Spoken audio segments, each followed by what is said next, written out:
Thank you very much for tuning in for our opposition fan preview show, joined by three very esteemed guests, three very good mates of mine. Three cracking West Ham lads anyway. All got the channels, got all their links in the description as well. So do head over now or after the show, give them all your support. And hopefully we've got a cracking game at the weekend. I'm pretty sure it will be a great game anyway. Always it is. But West Ham are absolutely flying this season, and I'm very intrigued to see how the lads have taken to David Moyes' tactics, but it's working not just in the Premier League, but within European competition as well. They're top of their group and absolutely flying as well. But let's introduce the three guests I've got as well, lads. We've got Bill from Garage Football, Jay as well from E20 Zone TV, YouTube, and obviously Anton from the West Ham network as well. Thank you very much, lads, for coming on. Bill, I'll start with you, mate. Thank you for coming on as well, most importantly. But he's absolutely flying. What are your thoughts about this season? Is it above expectations? Yeah, I mean, thanks for having us on, mate. Yeah, it's just I'm sure the lads will agree. It's just an incredible time to be a West Ham fan at the moment. You've mentioned what we've achieved this season, and I've lost 2 games this season, and it's the start of November. It's just, it's absolutely amazing, and it's not too outlandish to say that we probably should be unbeaten this season, considering we had the chance to equalise against Man United when Noble missed the penalty. Well, De Gea saved the penalty, and Brentford scored from a free kick in the last minute. So, and we're flying in Europe, as you say, and then we're in the quarterfinals of the Carabao Cup. So, just absolutely incredible what the job David Moyes has done. It's been a pleasure to go to the games this season, and I hope it continues. Yeah, it's spot on. It's just some of the results that he's had anyway. I'm pretty sure he's picked up a lot more points anyway. Obviously, last season I think it was like two points behind us, or 2 or 3 points in the Premier League anyway. And Liverpool and even West Ham as well were riddled with injuries. But I think he very much coped well. David Moyes, we've seen him at Everton, we've seen him across the park all those years ago. Jay, are you happy with how would you have liked a bit more transfer activity? Obviously, coming into this season, or do you think David Moyes is quite happy and quite settled with the current crop he's got? I think he's signed some good players, but I do think he needs a few more if we're going to challenge at the top end of the league, or top 6, so to speak. Moyes has done well, mate. He's brought in Zuma, which is a steal at 25 mil. Obviously, Kral's in there. Ariola's a good backup goalkeeper, and I want him to be first choice. And obviously, Vlasic, we haven't really seen much of yet. But, the signs are good, mate. I do like Zuma, I must admit. I think we got him, really, we stole him from Chelsea for the money that we paid, and he's been brilliant for us ever since he's been here. Is he settled West Ham's defence, mate? Is he the combination player? 100%, Jack. 100%, mate. We look a completely different team now. Like, we look solid. We looked organised a lot better. Don't get me wrong. Dawson and Diop, Bon have all been good. I can't knock them. But you got a French international in there who knows what he's doing, and it just makes us look 10 times better, really, defensively. And it was the first time we've conceded a goal, I think, in 3, I think it was, or 4, the other day against Villa. And you see from the players how disappointed they were, so they go up the other end and get another one. So it's because of Zuma and your Bono partnership for me. Yeah, spot on, mate. Anton, has the mentality changed? As David Moyes, off the back of last season, how well you did improve? Obviously, he did have a stint at the club all those years ago, but is he instilled that winning mentality within the dressing room, do you reckon? 100%, mate. I think I came on the preview with you last season, and we were already kind of playing with some confidence. And I think on the fixture that we played yous at the London Stadium last year as West Ham fans, and I think James and Bill will probably agree, we were so disappointed with our performance because we were coming off the back of a great run and playing really, really good football. And for me, coming to the London Stadium like we did last year, when you came to us, we kind of we just allowed Liverpool to get us. Yous were struggling with injuries. Yous were kind of, there was big problems at the back of your defence. I think yous weren't really scoring goals, and we just allowed Liverpool to play. But he has instilled this new belief in it's like the belief keeps rising each time, each season. We're coming up to 2 years of consistently playing at this level. We're third in the form guide for the 2021. I mean, we're talking about West Ham here. We're not talking about what we normally see as Man City, Liverpool, Chelsea's of the world. Like, we've taken over into that third position. So consistency, which David Moyes talks about all the time, is there. And that's why the confidence is there as a fan. Yeah, absolutely spot on, lads. And Bill, last Jay and Anton, this is who would you select as obviously the key danger men? Obviously, I'm just looking at the stats really from this season already. Antonio, I think he did get sent off. I don't know when it was within the beginning of the season. But Antonio's registered 6 goals, 3 assists. That's just in the Premier League alone, really. And then obviously Ben Rahman, he started the season like a house on fire, really.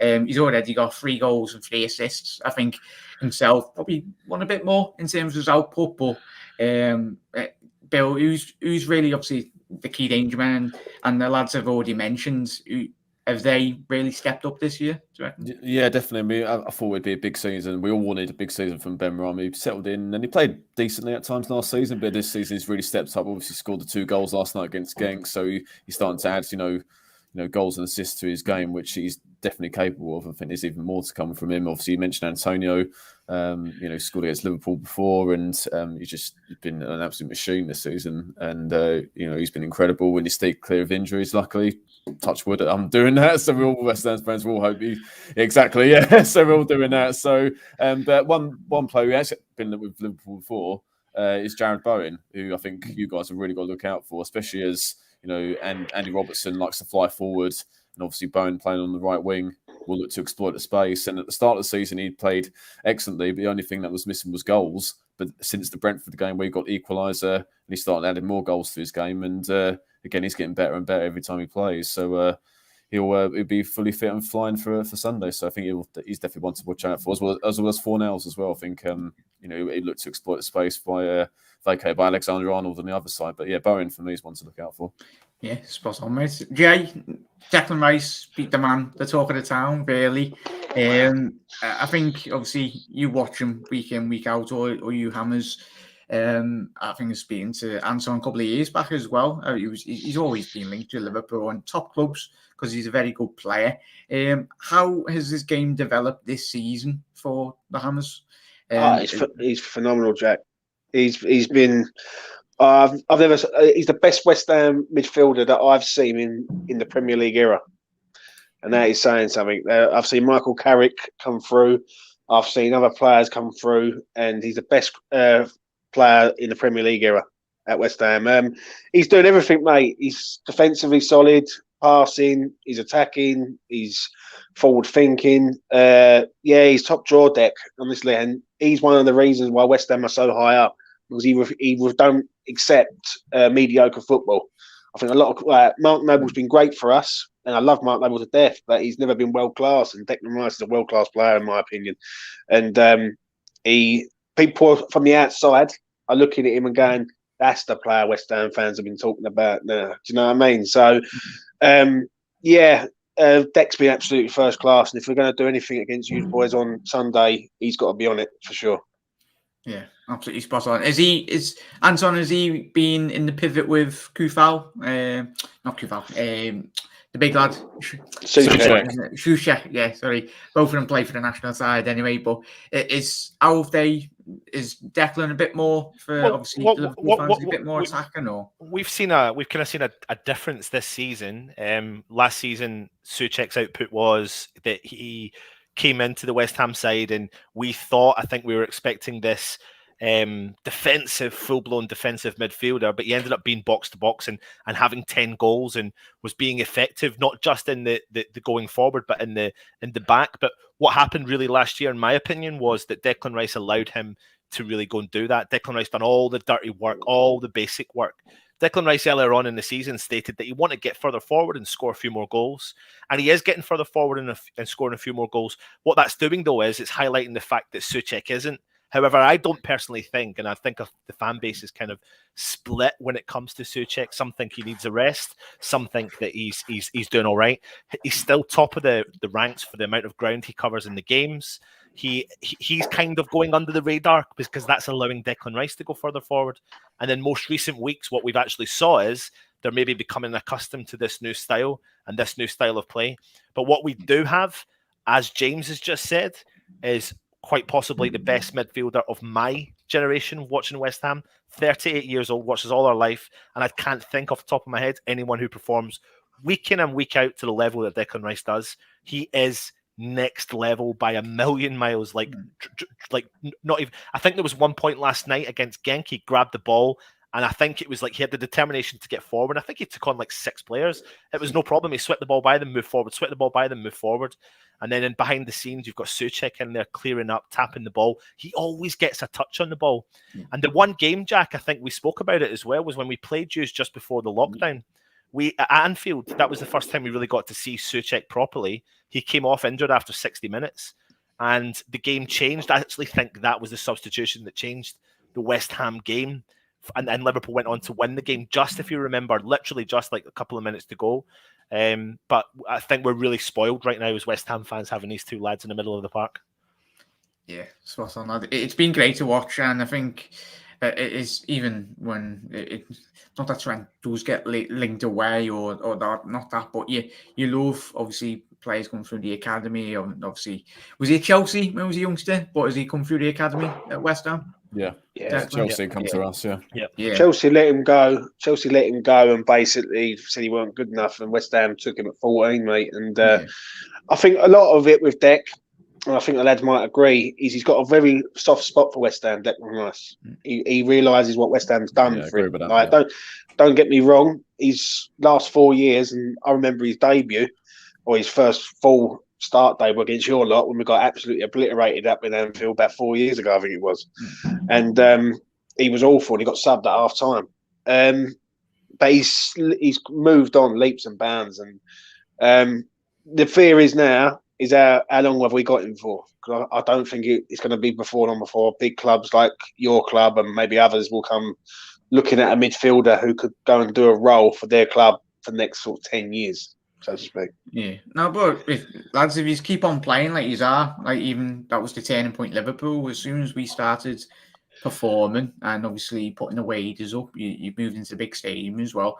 Building on the capacity of, he's making it bigger slightly. The 2,000 more, I think it is. Yeah. 2,000. Yeah. But yeah, I think if you do keep hold of David Moyes and continue to develop, mate, there will eventually come a time where, as long as the owners don't dip their hands in the pockets and go, right, we want the money, but performances on the pitch warranted, like your lads are doing already this season and last season as well, you can keep all these big players and obviously grow and obviously bring players in as well. But Bill, how do you think, just the final one, I'll ask all 3 of you this, how do you think West Ham will approach this game? Anything different to the, obviously coincide with how well you're playing? How well do you reckon West Ham will approach this game come the weekend?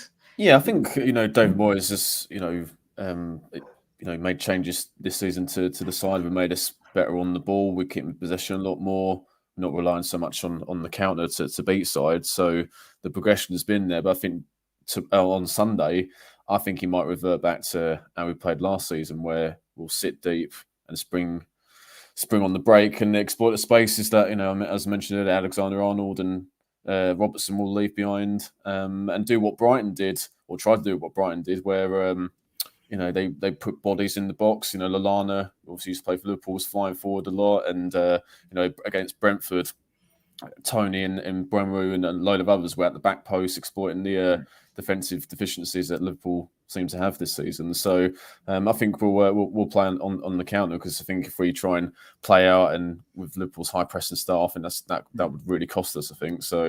I think Moisey might allow Antonio and Bowen, Fornells, Ben Rama just absolutely spring forward from the back and exploit the space. But But the thing with this season is we can adapt and play different systems a little bit. At times, we're a little bit one-dimensional last season, and we've had to, if we were going to sustain our level and even improve, we needed to be better on the ball, and we've done that. So, yeah, I think we'll revert to our last season, I'd say. Yeah, spot on, mate. Jay, who do you reckon will be playing down that left-hand flank? As Bill's alluded to, teams have exploited Liverpool, especially when we had Ox playing it against Brighton. Man doesn't even know how to defend. It was quite concerning, but he had a better improved performance, and rightly so, because I tell you, if we played that like he did in the second half against Atletico Madrid, they would have absolutely run riot at Anfield this weekend, midweek. But who would you reckon to see David Moyes selecting down that left-hand flank? It's going to be Cresswell. It's going to be Cresswell, and it's going to be Fornals on the left-hand side. So basically, that's what it'll be. The thing is, and this is a problem, is that when we're out of possession, we're going to go to a 4-3-3, I reckon. I think we're set up 4-2-3-1. I think we are going forward, and when we're out, then it's going to be 4-3-3, or Antonio will be the only one to sort of be up top, basically. So for me, Cresswell did a hard game last night, really did, against Genk, and Fornals is going to be massively important for this game, massively. If we can get him on the ball up the other end of the pitch and not going back so much, then we might be all right. Absolutely spot on. Anton, I'll leave you with the prediction.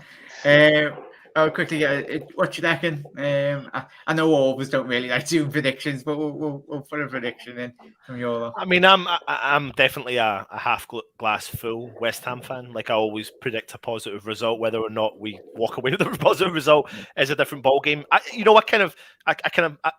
don't know. I think West Ham.